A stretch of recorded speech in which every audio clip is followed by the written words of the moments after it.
Hi, I'm Mark. In this video, I'm going to show you how to replace your lawnmower spark plug. I'll remove the spark plug boot from the spark plug.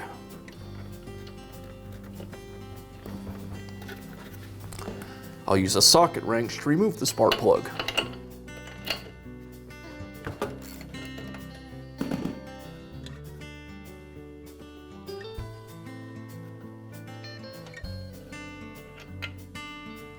Now I can install the new spark plug.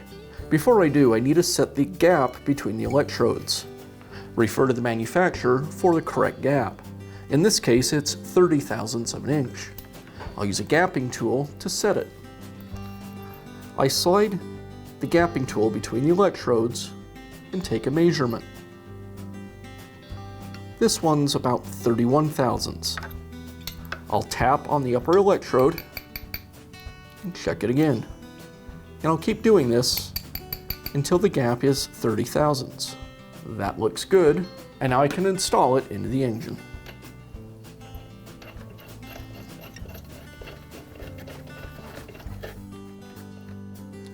I'll secure it with the socket wrench.